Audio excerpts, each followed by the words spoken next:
नमस्कार, आप देख रहे हैं बेखौफ न्यूज़ 24 और मैं हूं आप सभी के साथ रिपोर्टर पूनम अग्रवाल। इस वक्त हम मौजूद हैं जिला नरसिंहपुर के ग्राम तुमड़ा में, जहां भव्य रामकथा का आयोजन किया गया है। आज हमारे साथ मौजूद हैं पूजनीय श्री तरुण तिवारी जी, जो कि होशंगाबाद के रहने वाले हैं। तो आइए गुरु जी से पूछते हैं क्या उनका उद्देश्य है, क्या वो हम सबको बताना चाहते हैं इस कथा के माध्यम से। जी गुरु जी। सभी को, चैनल के जितने भी दर्शक हैं, सभी को मेरा जय श्री राधे। कथा तो सभी को शिक्षा देने का काम करती है और किस तरीके से सनातन धर्म की अलग को जगाया जाए, लोगों को एक स्थान पर बैठने का, एक दूसरे से मिलने का, व्यवहार इत्यादि का संदेश देने का काम कथा करती है और जीवन की व्यथाओं को मिटाने का काम करती है। तो उसी कार्य को हम लोग कर रहे हैं, जगह जगह जाते हैं। यहाँ भी नवरात्रि के अवसर पर आए हैं। नवरात्रि के लिए आप भक्तों को क्या कुछ खास उद्देश्य कुछ देना चाहेंगे? नवरात्रि पर यही उद्देश्य है कि देखिए, नवरात्रि जो है शक्ति की आराधना का पर्व है।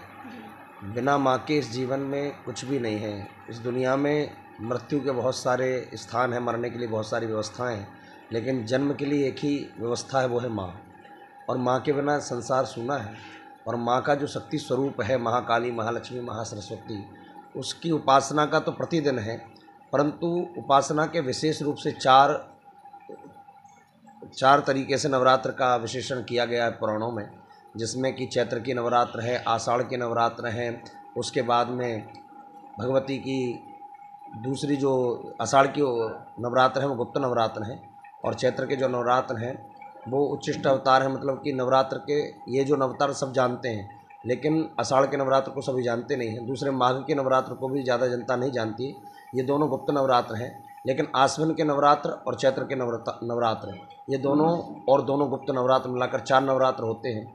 और चारों में ही 9 दिन जो होते हैं वो देवी की उपासना के बड़े ही अच्छे दिन बताए गए हैं। इस दिनों में उपासना करने से बहुत जल्दी सिद्धियां प्राप्त होती हैं, माँ का प्रेम मिलता है। और 9 दिन की 9 देवियाँ हैं। प्रथमम शैलपुत्रीम च, द्वितीयम ब्रह्मचारिणी, तृतीयम चंद्रघंटेति कूष्मांडेति, चतुर्थकम पंचमम स्कंदमातीति, षष्ठम कात्यायनीति च, सप्तमम कालरात्रीति, महागौरीति, षष्ठमम नवम सिद्धदात्री च, नव दुर्गा प्रकीर्तिता। तो इन 9 देवियों की उपासना इसमें होती है क्रमशः। शैलपुत्री पहले दिन, दूसरे दिन ब्रह्मचारिणी, चंद्रघंटा इत्यादि।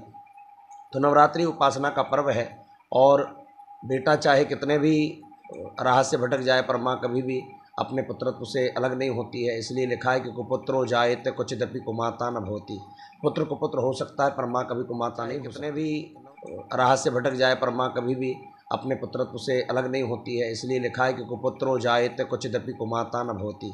पुत्र कुपुत्र हो सकता है, पर माँ कभी कुमाता नहीं हो सकती। तो नवरात्र उपासना का पर्व है, शक्ति का पर्व है।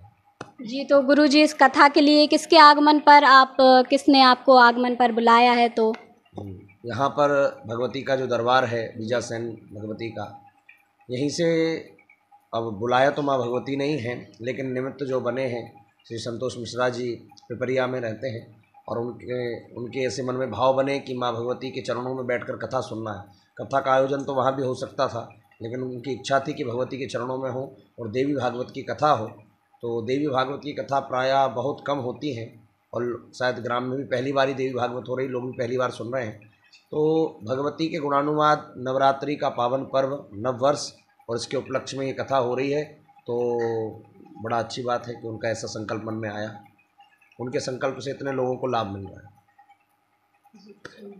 तो काफ़ी कुछ गुरुजी से हमें यहाँ जानने को मिला, हमारा मार्गदर्शन किया गुरुजी ने।